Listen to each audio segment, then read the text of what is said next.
Mesquinho e humilde livro, é este que vos apresento, leitor. Sei que passará entre o indiferentismo glacial de uns e o riso mofador de outros, e ainda assim o dou o lume.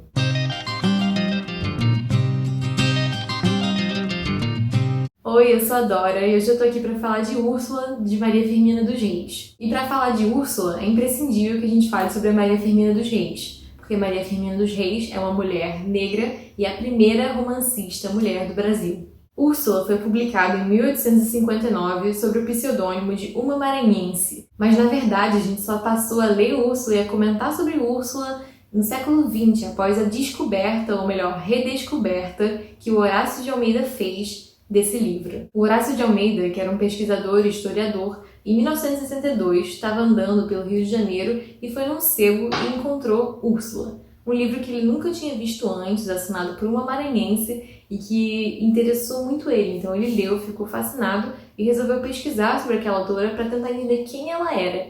E nisso ele descobriu Maria Firmina dos Reis. E anos depois ele lançou o livro novamente e aí sim a gente passou a saber quem era a autora e a comentar mais sobre o livro, ainda que até hoje ele não tenha a devida atenção que mereça. Além disso, de acordo com a revista Cult, Maria Firmina dos Reis foi a primeira mulher a ser aprovada num concurso público para professora de primário em Maranhão. E numa época que isso era incomum e mal visto para as mulheres, ela se sustentava sozinha com o próprio salário. E foi também essa carreira como professora que permitiu que ela pudesse ter a confiança não só de si mesma, mas dos outros sobre ela para que ela pudesse lançar o livro, ainda que sob um pseudônimo. Em resumo, Maria Firmina dos Reis era simplesmente incrível. E o seu rosto é desconhecido até hoje, porque os retratos que a gente tem são retratos que embranqueceram ela e uns até mesmo confundiram ela com uma outra mulher. Bem, agora saindo um pouco da autora pra gente falar da obra, Úrsula é uma obra romântica, ou seja, carrega vários daqueles elementos que a gente aprendeu lá na escola sobre o romantismo. Narrativas um pouco mais descritivas e formalistas e também sentimentos românticos e grandes amores possíveis e impossíveis. E a história começa com Tancredo tendo um acidente de cavalo. E Tancredo é resgatado por Túlio, que era um escravo. Túlio leva ele lá para casa para receber os cuidados e é lá que ele conhece a Úrsula e a Luísa B, que era mãe de Úrsula. Tancredo tá ali naquele estado frágil, machucado e aos poucos vai se aproximando delas e também do Túlio. E no final, quando ele se recupera, ele tá tão grato ao Túlio que ele compra a carta de alforria dele e então concede a liberdade para o Túlio. E nesse meio tempo, enquanto ele ainda estava enfermo, ele foi se apaixonando por Úrsula. E Úrsula também se apaixonou por ele. Então eles começam ali a nutrir aquele amor um pelo outro, só tem um problema.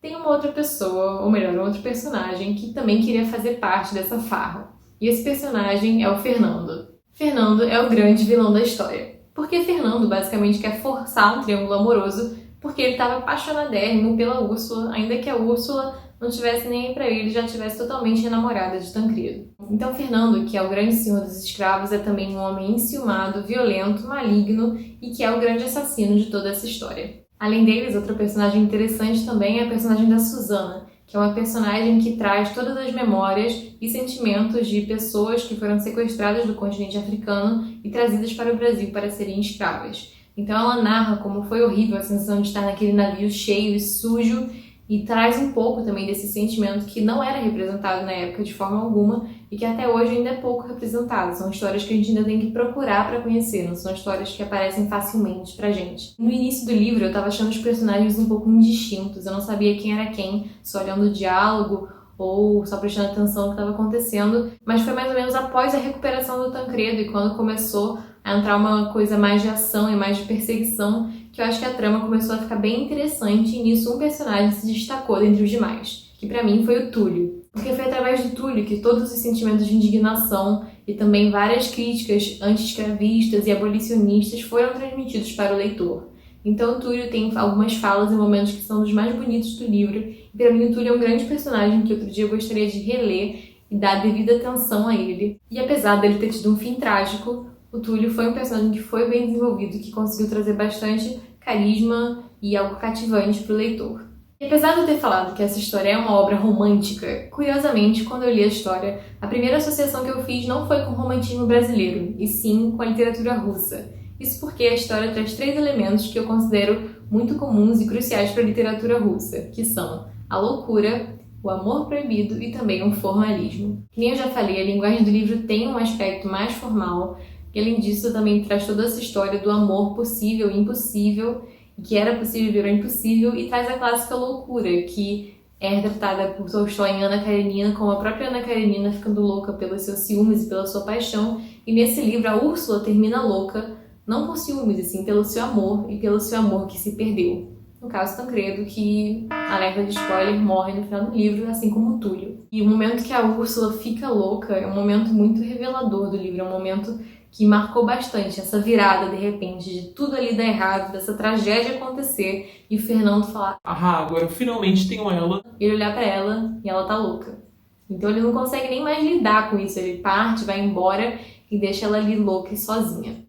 E seguindo a tradição do canal e perguntando, mas que pão seria esse livro? Eu cheguei à conclusão que Úrsula é um livro pão de fermentação natural. Esse pão já existe há muito tempo, mas a gente só foi passar a conhecer ele, a dar valor a ele e até a comer ele recentemente. E a mesma história de Úrsula, que foi resgatada há poucos anos atrás, se você considerar anos em termos históricos, e é um livro que passou a ser apreciado e comentado agora. E assim como o pão de fermentação, a casca às vezes pode ser um pouco dura, né, quando entra aquele aspecto formal que torna a leitura um pouquinho mais cansativa e chata, mas continua sendo um pão gostoso e que tem sim um sabor muito agradável. E para falar desse livro é muito importante a gente falar da Maria Firmina dos Reis, que nem eu acabei de falar um pouco, porque esse livro não é uma história que estava distante dela. Essa história não é uma história que simplesmente brotou. É uma coisa que ela viveu na pele, afinal ela era uma mulher preta nessa época, numa época que ainda existia escravidão. E ela conseguiu trazer uma escrita e uma história muito potente. E apesar de só ter tido uma crítica positiva na época, a gente tá vendo o marco que ela fez hoje no século XXI. E mesmo que você não tenha interesse na história desse livro, eu recomendo que você leia não só para conhecer um pouco da escrita da primeira mulher romancista do Brasil, mas também para conhecer um pouco da história do Brasil, porque esse livro carrega ela em montes. E lendo ele, você conhece as coisas de uma perspectiva que você pode não estar tão acostumado a conhecer. Então eu acho que é uma leitura que vai te engrandecer muito, não só como leitor, mas também como brasileiro ou brasileira. Então é isso, Úrsula é um pão de fermentação natural e esse é o vídeo de hoje. Se você gostou, deixa seu joinha, comenta aqui embaixo e se inscreve se você não é inscrito e pode compartilhar com quem você quiser também, que não tem o menor problema. Então é isso, até mais!